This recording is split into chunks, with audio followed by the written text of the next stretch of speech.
우리 할렐루야 창대의 인생의 신앙의 여정을 처음부터 끝까지 담은 귀한 고백 진심으로 감사를 드립니다. 우리 지금 앞뒤 좌우분들 인사하실 때 이렇게 한번 인사하시죠. 천국에서 만납시다 인사하시겠습니다. 예, 나그네 길 다 지나가고 천국에서 꼭 만나야 됩니다. 천국 좋으시죠? 광야는 힘들지만 천국이 좋은데 광야길을 지나야지만 우리가 천국에 갈 수 있는 줄 믿습니다. 이 광야길을 지나는 동안에 어떻게 우리가 지날 수 있느냐? 하나님 말씀 붙잡고 하나님 의지하면서 또 그 말씀에 순종하며 나아갈 때에 우리 하나님께서 끝까지 천국으로 인도하실 줄 믿습니다. 그 은혜가 또 예배와 말씀과 기도로 통하여 있게 되시기를 주님 이름으로 축복합니다. 이 시간 사도행전 29장이라는 제목으로 하나님 말씀을 증거하겠습니다. 이제 오늘로서 사도행전의 대장정이 막을 내리게 됩니다. 주부에 보시면 아시겠지만 64회에 걸친 정말로 긴 여정이었습니다.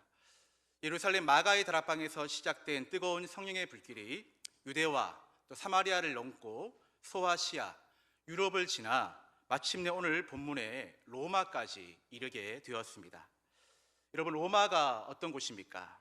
당대 모든 길의 종착지이자 바로 세상의 중심이었습니다. 정치와 문화, 권력의 상징부였습니다. 마침내 그 복음이 이 로마까지 도달하게 된 것입니다. 자, 그런데 여러분, 이 사도행전 이 거대한 이 대하 드라마의 마지막 장면이 우리가 기대했던 모습과는 많이 다른 것을 보게 됩니다. 우리가 흔히 드라마를 볼 때, 영화를 볼 때 기대하는 결말은 무엇입니까? 해피엔딩이죠. 그래서 바울이 로마의 광장 앞에서, 로마의 황제 앞에서 당당하게 서서 복음을 선포하고 그 복음 때문에 로마 전체가 복음으로 뒤집히는 그런 장면을 우리는 기대하게 되는데, 오늘 말씀의 사도행전의 결론의 실제 모습은 우리가 기대했던 모습과는 많이 다른 것을 보게 됩니다. 작고 초라한 셋집에 갇혀 있습니다. 두 발에는 쇠사슬이 묶여 있고 24시간 로마 병사의 감시를 받는 죄수의 신분, 이것이 바로 사도행전 결말에 나타난 사도 바울의 마지막 모습이었습니다. 여러분, 세상적인 눈으로 보게 되면 이것은 완전히 실패입니다. 자, 그런데 여러분, 이것을 영적인 눈으로 보게 되면 이것은 결코 실패가 아닙니다.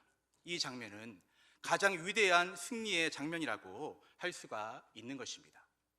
일찍이 바울은 에베소에서 사역할 때에 성령의 감동 가운데 이렇게 고백을 했습니다. 내가 거기 갔다가 후에 어디를 보아야 한다고요? 로마도 보아야 하리라. 바울은 선교 여정 가운데 로마가 가슴에 있었습니다. 내가 에베소에 있지만, 내가 고린도에 있지만, 내가 데살로니카에 있지만 나의 복음의 종착지는 로마다. 로마를 가슴에 품고 있었습니다. 그리고 그가 선교 여정 가운데 순간순간 위기를 겪을 때마다 우리 주님께서는 나타나셔서 그 약속을 확증해 주셨습니다. 그날 밤에 주께서 바울 곁에 서서 이르시되 담대하라, 담대하라. 내가 예루살렘에서 나의 일을 증언한 것 같이 어디서요? 로마에서도 증언하여야 하리라. 하나님 또 로마를 품고 계셨습니다. 하나님의 비전이 바울의 비전이 되었습니다. 비록 죄수의 몸이었고 쇠사슬에 묶인 초라한 모습이었지만 바울이 로마에 있다라는 그 자체가 바로 하나님의 약속이 성취된 그런 현장이었다라는 것입니다. 우리 하나님께서는 죄수의 신분이라는 특별한 방법을 사용하셨으라도 결국 그를 세상의 심장부로 이끄신 것이었습니다. 여러분, 하나님께서는 이 장면을 통해 사도행전 전체를 관통하는 강력한 메시지를 던지고 계십니다. 우리 함께 읽어볼까요? 화면을 보시고 시작. 장소는 갇혔으나 말씀은 갇히지 않는다. 사람은 묶였으나 성령의 역사는 결코 묶이지 않는다. 여러분 믿으십니까? 이것이 바로 사도행전의 결론입니다. 예술의 세계에서는 미완성의 미학이라는 말이 있습니다. 모든 것을 다 채워놓고 끝맺는 것이 아니라 오히려 다 마무리하지 않음으로써 더 깊은 울림과 더 큰 아름다움을 남기는 것입니다. 슈베르트의 미안성 교향곡이 왜 사람들의 마음을 울리는 것입니까? 미켈란젤로의 미안성 작품들이 왜 오히려 사람들에게 더 깊은 감동을 주는 것입니까? 바로 남겨있는 그 미완성 속에 오히려 더 큰 여운이 있고 더 깊은 아름다움이 담겨있기 때문입니다. 오늘 사도행전이 바로 그런 책입니다. 사도행전은 바울의 장엄한 순교의 장면으로 끝나지 않습니다. 로마 복음화의 최종 결과를 자세하게 기록하지도 않습니다. 어쩌면 이야기를 다 끝맺지 않은 채 조용히 막을 내리는 것처럼 우리 가운데 보이게 됩니다. 여러분, 왜 그렇습니까? 그 이유는 사도행전이 바울 한 사람의 위인전이 아니기 때문입니다. 사도행전은 한 영웅의 일대기가 아니라 바로 예수 그리스도의 복음과 하나님의 나라의 역사가 지금 또 계속되고 있음을 보여주는 책이다라는 것입니다. 그래서 사도행전은 오늘 우리에게 이러한 질문을 던집니다. 이제 그 다음 장은 누가 쓸 것인가? 이제 사도행전 29장을 누가 살아낼 것인가? 바라고 소망하기는 오늘 성령 하나님께서 저와 여러분과 우리 춘천 동부교회 가운데 이 질문을 던질 수 있기를 축복합니다. 이 질문을 받으실 때에 여러분, 오늘 말씀을 통하여서 하나님, 부족하지만은, 제가 연약하지만은 제가 29장을 써 내려가겠습니다라는 그러한 믿음의 고백이 회복되시기를 주님의 이름으로 축복합니다. 여러분, 그런 의미에서 저와 여러분은 다 사도행전의 저자입니다. 믿으십니까? 한번 인사하시죠. 당신이 사도행전 29장의 저자이십니다. 시작. 자, 그렇다면 우리가 29장의 저자가 되기 위해서는 어떻게 해야 되느냐? 어떻게 해야 되느냐? 오늘 본문의 말씀이 바로 우리에게 중요한 메시지를 주고 있습니다. 우리 함께 28장 30절과 31절 말씀을 함께 읽겠습니다. 시작. 바울이 온 이태를 자기 셋집에 머물면서 자기에게 오는 사람을 다 영접하고 하나님의 나라를 전파하며 주 예수 그리스도에 관한 모든 것을 담대하게 거침없이 가르치더라. 아멘. 여러분, 겉으로 보기에 이 장면의 분위기가 어떻습니까? 너무나도 조용해 보입니다. 폭발적인 그런 복음의 현장, 부흥의 현장이 아닙니다. 수천 명이 몰려드는 그런 집회도 아닙니다. 눈에 띄는 기적이나 극적인 반전이 있는 그런 장면도 아닙니다. 그저 한 제수가 셋집에 머물면서 자신에게 찾아오는 사람들을 맞이하고 조용히 복음을 전하는 모습일 뿐입니다. 그런데 사도행전의 저자인 누가는 바로 이 장면을 통해서 사도행전 전체를 요약합니다. 그리고 이 두 단어를 통해서 사도행전의 정체성을 분명히 드러내고 있습니다. 어떤 단어입니까? 바로 담대하게, 그리고 거침없이입니다. 따라해 보시죠. 담대하게, 거침없이. 자, 여러분, 여기서 담대하게라는 말은 헬라어로 파레시아라는 말입니다. 자, 이 말은 단순히 용기가 있다라는 정도의 말이 아닙니다.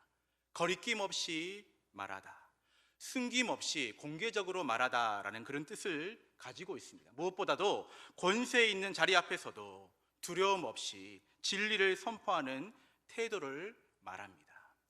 이 태도는 이 담대함은 성격이 아닙니다. 담대함은 복음을 부끄러워하지 않는 것입니다. 이 담대함은 내가 예수 믿는 사람입니다 라는 것을 부끄러워하지 않는 것입니다. 그리고 삶으로 예수님의 복음을 드러내는 것입니다. 여러분, 이 담대함이 어디서 나오는 것입니까? 성격이 좋아서요? 용기가 있어서요? 절대 아닙니다. 타고난 기질도 아닙니다. 환경이 좋아서 나오는 것도 아닙니다. 바로 이 담대함은 성령 충만함에서 나오는 담대함인 줄 믿습니다. 그런데 이 놀라운 단어가 언제 쓰였습니까? 넓은 광장이 아니었습니다. 안전한 예배당이 아니었습니다. 아무도 반대하지 않는 편안한 자리가 아니었습니다. 쇠사슬의 메인 자리, 로마 병사의 24시간 감시 아래에 있는 자리, 자유롭게 움직일 수 없는 자리.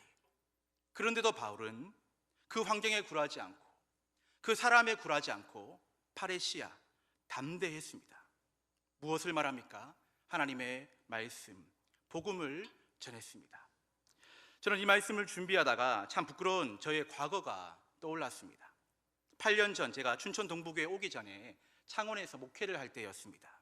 그때 제가 좋아하는 테니스 레슨을 받게 되었는데, 레슨을 받을 때에 저는 그곳에서 제 직업을 밝히지 않았습니다. 굳이 먼저 말할 이유도 없었고 아무도 묻지 않았습니다. 그런데 솔직히 제 마음속에는 이런 마음이 있었습니다. 내가 목사라고 밝히면 행동이 불편해지지 않을까? 내가 목사라고 밝히면 경기하다가 이렇게 조금 화도 내고 해야 되는데 목사이기 때문에 참아야 되지 않을까? 괜히 더 조심해야 되고 부담스럽지 않을까? 여러분, 세상에서 복음을 증거해야 될 목사가 복음 때문에 불편해질까봐, 나의 신분 때문에 불편해질까봐 저의 정체성을 숨겼던 것이었습니다.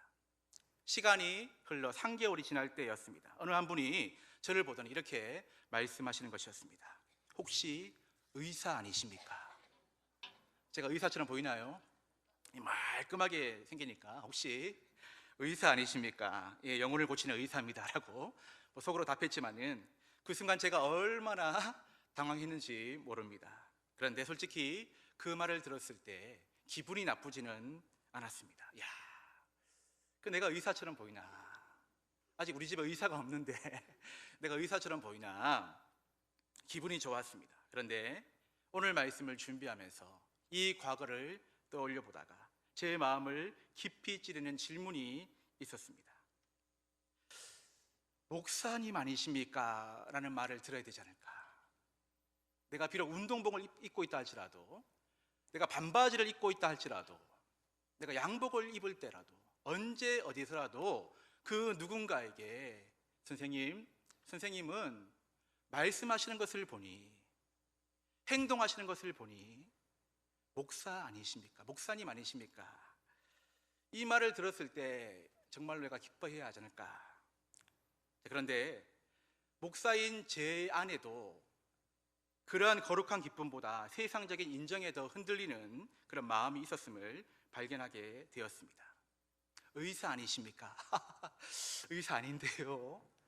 예, 비록 그 자리에서 웃고 넘겼지만 집에 돌아와 참 마음이 무거웠던 기억이 납니다. 그리고 오늘 이 말씀을 준비하면서 그 일이 다시 떠올랐습니다.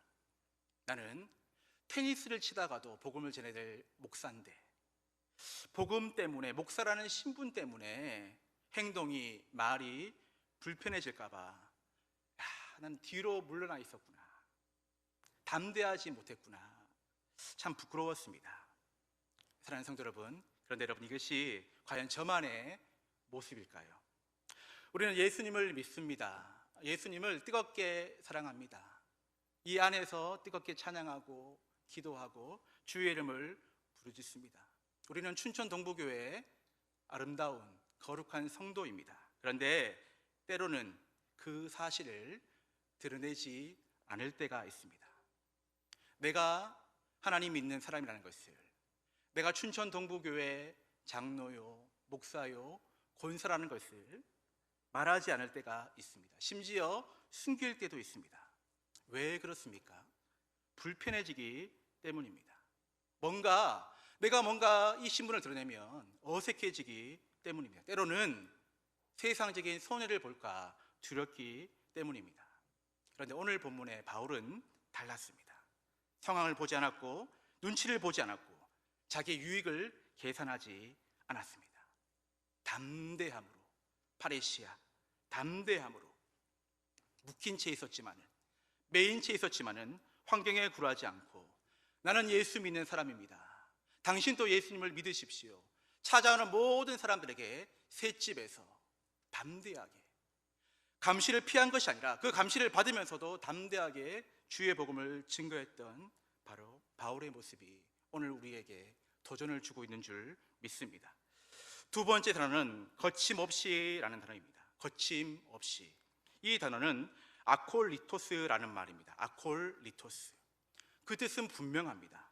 막힘없이, 방해받지 않고, 누구도 막을 수 없이. 이 말은 장애물이 있지만은, 방해를 하지만은 자꾸만 누군가가 하지 말라고 하지만은 막힘없이 그 방해에 굴하지 않고 그 말리는 것에 굴하지 않고 당당하게 나아가는 것, 거침없이. 여러분, 이 단어가 언제 사용되었습니까? 셋집에 갇혀 있는 상태, 감시를 받고 있고 언제 또 재판이 열릴지 모르는 불안한 상태. 그래서 인간적으로 보게 되면 어떻게 해야 됩니까? 조용히 있어야 됩니다. 조용히 눈치를 봐야 됩니다. 말을 아껴야 됩니다. 그런데 하나님께서는 누가를 통하여서 사도행전의 결론을 내리시기를 마지막 단어를 어떻게 기록합니까? 거침없이. 거침없이. 여러분, 이 거침없이는 바울의 형편을 말하는 단어가 아니라 바로 복음의 본질을 드러내는 단어입니다. 바울은 묶여 있었지만 복음은 묶여 있지 않았습니다. 바울은 갇혀 있었지만 하나님의 말씀은 갇혀 있지 않았습니다. 이 사실을 바울이 어떻게 고백합니까? 우리가 사방으로 우겨쌈을 당하여도 쌓이지 아니하며 답답한 일을 당하여도 낙심하지 아니하며 박해를 받아도 버림받지 아니하며 거꾸로 들림을 당하여도 망하지 아니하고. 환경적으로는 우겨쌈을 당하지만은 쌓이지 아니하며 답답하지만은 낙심하지 아니하며 박해를 받지만은 내가 버림받은 것이 아니구나, 버림받지 아니하며 거꾸로 들림을 당하여도 넘어져도 망하지 아니하는 것. 여러분, 이것이 바로 거침없이 복음의 본질인 줄 믿습니다. 사랑하는 성도 여러분, 지금 여러분의 삶을 한번 돌아보시기를 바랍니다. 혹시 어떠한 환경이 여러분을 위축하고 있으십니까? 어떠한 상황이 여러분의 입을 막고 있습니까? 어떤 두려움이 여러분의 발걸음을, 믿음의 발걸음을 붙들고 있으십니까? 나는 지금도 아무것도 할 수 없다, 나는 해도 안 된다, 그렇게 혹시 느끼고 계시지는 않으십니까? 사랑하는 성도 여러분, 상황을 보고 물러서지 마시기 바랍니다. 두려움 때문에 뒤로 물러나지 마시기 바랍니다. 환경 때문에, 사람 때문에, 돈 때문에, 건강 때문에 여러분 절대로 뒤로 물러나시지 마시기 바랍니다. 성령을 의지하면서 담대하게 그리고 거침없이 아무도 막을 수 없는 복음의 능력으로 살아갈 수 있는 저와 여러분 될 수 있기를 주님 이름으로 축복합니다. 여러분, 그런데 이 바울이 이 셋집에 갇혀 있으면서도 이렇게 담대하게 거침없이 복음을 증거할 수 있었던 이유가 무엇입니까? 그 이유는 단 한 가지입니다. 바로 하나님의 섭리를 믿었기 때문입니다. 여러분, 하나님의 섭리가 무엇입니까? 하나님의 섭리는 바로 내 삶의 모든 순간 속에 하나님의 뜻이 있음을 믿는 것입니다. 내가 이해할 수 없는 순간에도 하나님은 결코 실수하지 아니하신다. 내 계획대로 되지 않아도 하나님의 계획은 반드시 이루어진다. 보이지 않는 자리에서도, 답답한 자리에서도 하나님은 하나님의 뜻을 이루어 가신다라는 것을 믿는 것. 바울은 로마서 8장에서 이것을 이렇게 정리하죠. 하나님을 사랑하는 자, 곧 그 뜻대로 부르심을 입은 자들에게는 어떻게 해요? 모든 것이, 이 모든 것에는 가난도 있습니다, 아픔도 있습니다, 질병도 있습니다, 상처도 있습니다, 눈물도 있습니다, 기쁨도 있습니다, 승리도 있습니다. 모든 것이 어떻게 해요? 합력하여 하나님의 뜻을 이루시느니라. 여러분, 믿으십니까? 바로 이것을 믿는 것이 하나님의 섭리다라는 것입니다. 내가 아무것도 할 수 없는 바로 그때에도 하나님은 여전히 일하고 계신다라는 사실. 갑자기 어려운 상황이 닥쳤지만은 당황할 수 있지만, 낙심할 수 있지만, 하나님의 뜻이 있을 거야, 무슨 선한 뜻을 이루시려고 그러는 것일까라고 고백하면서 묵묵히 기도하면서 믿음의 여정을 나아가는 그런 삶, 이것이 바로 하나님의 섭리를 믿는 삶이다라는 것입니다. 얼마 전 한 성도님께서 운영하시는 식당에 이런 일이 있었습니다. 몇 주 전에 저희 위 목사님과 저희 부교육자들이 그 사업장 식당에 신방을 가게 되었습니다.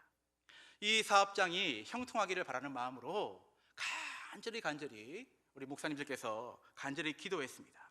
그런데 여러분, 신방 후에 어떤 일이 있었는지 아십니까? 안 그래도 손님이 많은 식당인데 그 다음 날부터 구름대처럼 안 그래도 손님이 많은 식당인데 구름대처럼 손님이 몰려든 것이 아니었습니다. 반전, 갑자기 며칠이 지나 보건소에서 식당 상태를 점검하겠다고 검열이 나온 것이었습니다. 평소에는 그런 일이 없었는데 기도하고 나니까 신방 받고 나서 아멘하고 나서 예고 없이 그 일이 찾아온 것입니다. 얼마나 그 성도님이 당황스러웠겠습니까? 그런데 성도님께서는 평소에 식당 청결과 주방 관리를 너무나도 잘해 오셨습니다. 이 갑작스러운 점검 앞에 흔들리지 않았습니다. 담대했습니다. 거침없었습니다. 여기도 보십시오. 저기도 보십시오. 여기도 열어보십시오. 다 열어보십시오. 오히려 점검하러 온 분들이 어떻게 이렇게 식당이 깨끗할 수가 있냐고 칭찬했다고 합니다. 감사하죠. 위기처럼 보였던 일이 도리어 준비된 삶을 드러내는 기회가 되었습니다. 이 당황스러웠던 순간이 오히려 이 성실함을 증명하는 자리가 되었습니다. 위기가, 고난이, 시험이 오히려 칭찬받고 내 믿음의 성실함을, 내가 믿는 바로서 살아가는 그 성실함을 증명하는 기회가 되었다라는 것입니다. 여러분, 이것이 바로 하나님의 섭리입니다. 내 눈에 다 보이지 않아도, 내가 내일 일을 당장 몰라도, 당장 이해가 되지 않는 상황을 만난다 할지라도 나 하나님 사랑합니다. 하나님 뜻으로 나는 부르심을 받은 자임을 나는 믿습니다. 하나님, 그러하기에 내 모든 일에는 하나님의 뜻이 있습니다. 하나님의 계획이 있는 줄 믿습니다. 하나님의 섭리가 있는 줄 믿습니다. 바로 바울은 그 믿음의 고백이 분명했다라는 것입니다. 그래서 셋집에 갇혀 쇠사슬에 묶인 채로도 낙심하지 않았습니다. 오히려 그 자리에서 하나님께 기도하면서 성령의 영감을 받아서 조용히 편지를 써내려가기 시작합니다. 에베소서를 썼습니다. 빌립보서를 쓰고 골로새서를 쓰고 빌레몬서를 썼습니다. 어디에서요? 로마의 한 셋집에서. 세상적인 눈으로 보게 되면 묶여 있어서 아무것도 할 수 없는 것처럼 보였지만 한 죄수가 이렇게 써내려가는 것이 초라한 편지처럼 보일 수밖에 없었지만, 그러나 하나님의 거대한, 하나님의 위대한, 마치 미완성된 것 같지만 하나님의 거대한 섭리 안에서는 그 편지가 교회를 세우고 성도를 세우고 2000년이 지난 지금 바로 87년 전에 우리 춘천 동부교회를 세운, 우리의 영혼을 울린 이 지역사회 가운데 복음의 향기를 아름답게 날린 바로 아름다운 옥중 서신이 되었다라는 것입니다. 사랑하는 성도 여러분, 이것이 바로 하나님의 섭리입니다. 사도행전은 이 하나님의 섭리를 기록한 책입니다. 사람의 약함과 세상의 방해와 핍박과 감옥과 풍랑까지도 사용하셔서 마침내 하나님의 계획과 뜻을 이루어 가시는 이야기, 이것이 바로 사도행전, 하나님의 섭리의 책이다라는 것입니다. 사랑하는 성도 여러분, 지금 여러분의 삶 가운데에 이해되지 않는 일이 있으십니까? 막힌 것 같은, 마치 내 인생에 묶여있는 것처럼 느껴지는 그런 일들이 있으십니까? 낙심하지 마시기 바랍니다. 결코 하나님은 여러분의 삶 가운데에 실수하지 않으시는 분인 줄 믿습니다. 하나님의 섭리는 멈추지 않습니다. 사람이 보기에는 갇힌 것처럼 보여도 하나님의 뜻은 결코 갇히지 않습니다. 우리에게 필요한 것은 두 가지입니다. 어떻게 해요? 담대하게, 그리고 어떻게 해요? 거침없이. 이것이 바로 사도행전의 결론입니다. 말씀을 맺겠습니다. 사랑하는 성도 여러분, 사도행전은 단순한 초대교회의 역사 기록이 아닙니다. 처음 말씀드렸지만 바울 한 사람의 용담을 담은 그런 책도 아닙니다. 사도행전은 사람의 약함과 세상의 방해와 핍박과 감옥과 풍랑까지도 사용하셔서 결국에는 하나님의 나라를 이루시고 복음을 증언하게 하시는 하나님의 섭리를 보여주는 책입니다. 오늘 설교 제목이 사도행전 29장입니다. 오늘 김소영 권사님께서 기도하시면서 그냥 한 문장으로 요약하셨어요. 이게 설교예요. 근데 저는 이 설교를, 이 문장을 이렇게 길게 설명한 것뿐이에요. 네. 사도행전 29장을 누가 써 내려가야 되겠습니까? 하나님의 역사는 아직 끝나지 않았기 때문에, 복음의 행진은 아직 멈추지 않았기 때문에 바로 저와 여러분이 우리 춘천 동부교회가 계속 이 29장을 써 내려가야 할 줄 믿습니다. 여러분의 삶의 이야기를 사도행전 29장에 담으시기를 바랍니다. 영혼을 사랑하는 마음으로 한 사람을 끝까지 품고 있는 그 이야기를 담으시기를 바랍니다. 예수 믿는 것 때문에, 복음 때문에 참고 인내하며 견뎠던 이야기를 담으시기 바랍니다. 마음은 힘들지만 주님 때문에 용서했던 이야기, 아무도 알아주지 않지만 묵묵히 헌신하고 있는 그런 이야기, 여러분, 그 모든 이야기가 하나님 앞에서는 사도행전 29장이 될 줄 믿습니다.